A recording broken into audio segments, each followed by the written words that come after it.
At ayun na nga mga boss, dahil lagi nating sinasabi na tayo, handa tayong tumanggap ng opinyon ng iba na hindi natin katulad ng paniniwala. At pupwede tayong makipagdebate sa kanila nang hindi tayo nag-aaway.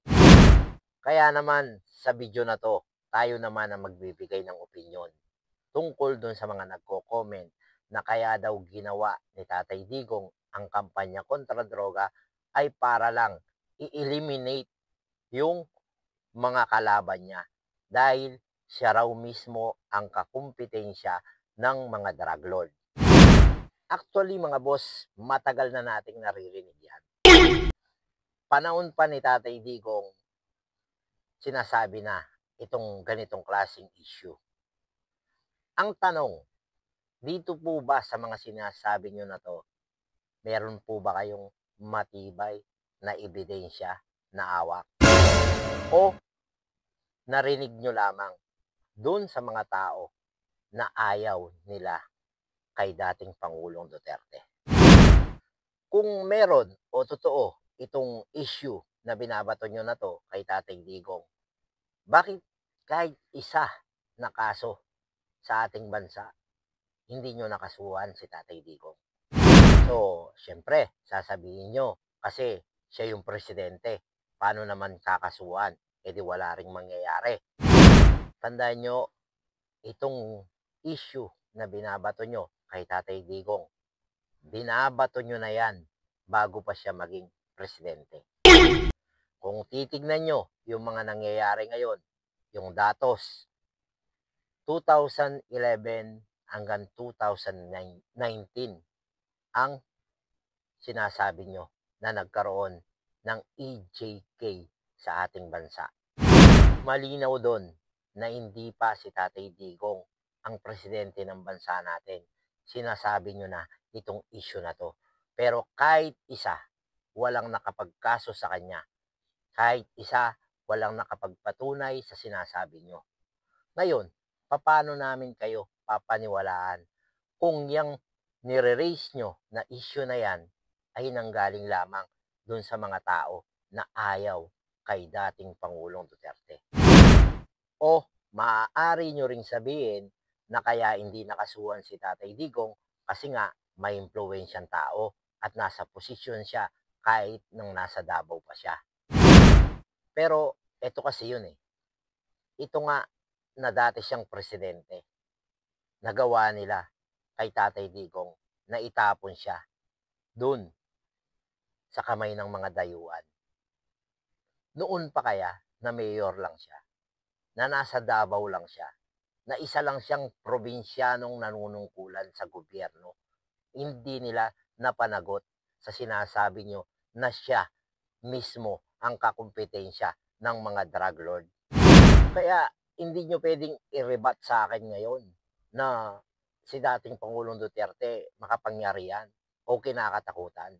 Dahil nung mga panahon na inimbestigahan nung dating senadora si Tatay Digong, hindi pa siya yung presidente ng bansa natin. Isa lang siyang probinsyanong mayor ng Davao. Pero kahit isang ebidensya, kahit isang kaso, wala silang naikaso kay Tatay Digong. Sa mga panahon na yon, sila pa ang may kapangyarihan. Sila pa yung may awak ng gobyerno. At yung senadora na yon, nakaposisyon pa mismo sa sinasabi nilang human rights. Pero dahil wala siyang nakuha kahit isang ebidensya, walang naikaso kay Tatay Digong. Pero syempre, dahil naniniwala kayo sa ganong klaseng issue, sasabihin nyo may ebidensya. May mga inarap o mga tao na nagsalita at nagpatunay tungkol doon. At napanood ko din yon nung nagkaroon ng Senate hearing tungkol dyan nung kapanaunan pa ni Tatay Digong.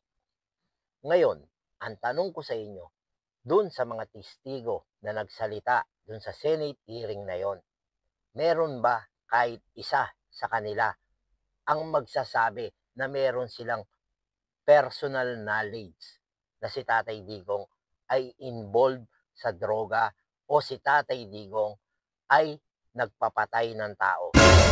Yung personal knowledge hindi lang yung narinig, hindi lang yung sinabi sa kanila. Kasi hindi tayo maalam sa batas.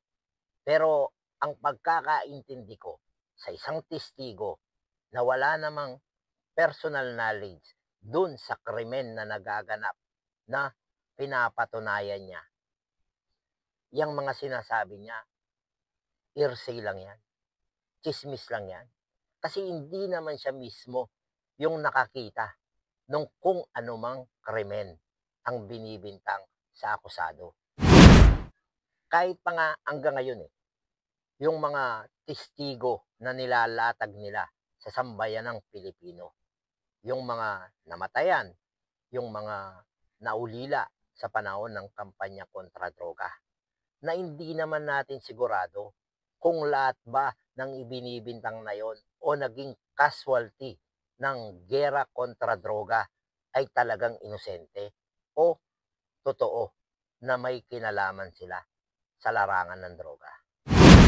At yung kampanya na yon, legal yun.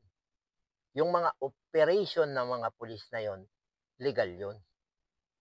Bilang isang pangulo, bilang isang commander-in-chief, meron siyang direktiba na mag-utos sa paraan na alam niya kung paano niya lilinisin yung bayan niya sa problema sa droga.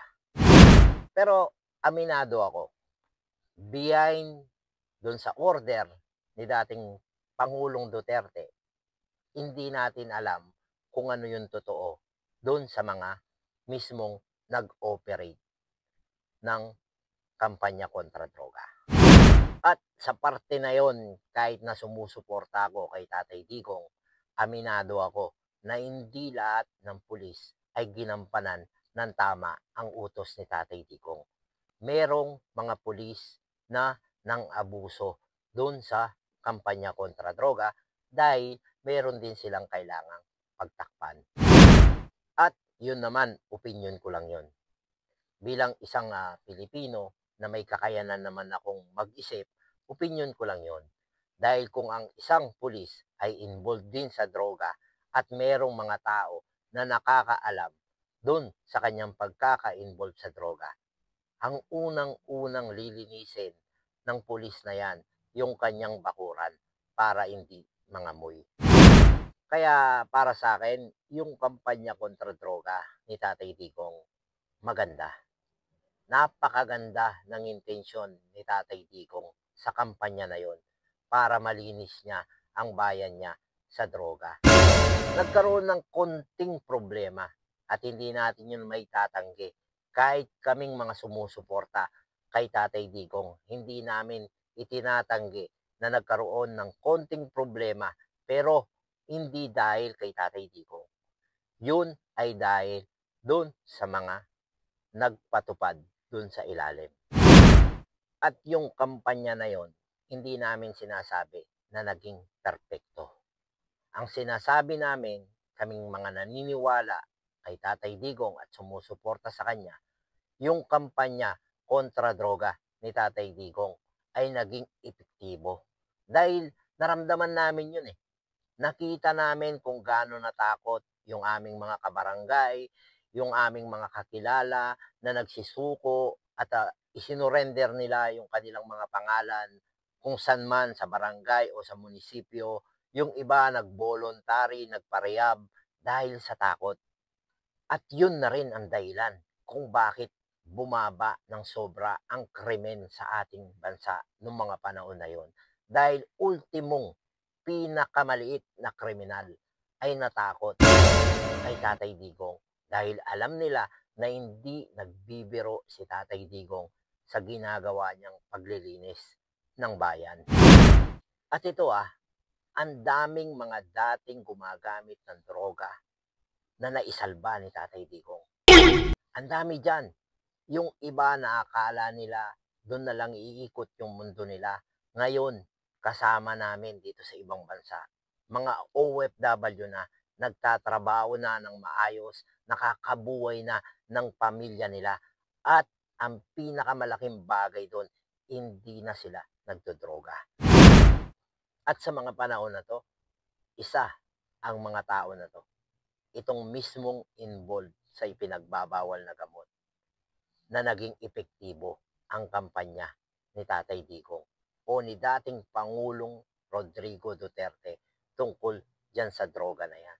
Dahil do'n nabago yung buhay nila, dahil do'n tinanggap uli sila ng mga pamilya nila, dahil do'n nakabalik sila sa lipunan. Kaya sa mga panahon na 'to, yung mga dating addict na yon, yung mga dating tao na yon, nalulung sa droga, nasa kalsada, kasama ng milyong-milyong Pilipino na sumisigaw ng katarungan kay Tatay Digong dahil nagpapasalamat sila kay Tatay Digong. Kaya ayan, dun sa mga nagsasabi na si Tatay Digong ay kakumpitensya ng mga drug lord, kaya ganun ang ginawang kampanya niya, tatagan nyo kami ng matibay na ebidensya. Baka sakali, kung mapatunayan natin yan, na hindi lang yan sabi-sabi, hindi lang yan chismis, at meron talaga kayong patunay na si dating Presidente Duterte ay kakumpitensya ng mga drug lord. Baka sakali, sa mga susunod na rally nyo, kasama nyo na kami. Pero hanggat wala kayong nilalatag na ebidensya na makakapagturo kay Tatay Digong, hindi kami naniniwala sa usapin na yan. At ayan mga boss, dito na natin puputulin itong ating pagbibigay ng opinyon tungkol dun sa issue na binabato nila kay Tatay Digong. At ito yung sinasabi ko sa inyo mga boss, na po pwede tayong magpalitan ng opinyon o magdebate nang hindi tayo nag-aaway. Ngayon, kung hindi mo nagustuhan o kontra ka dito sa mga sinasabi ko ngayon, po pwede ka ulit maglatag ng iyong opinyon dyan at re-respetuhin natin dyan.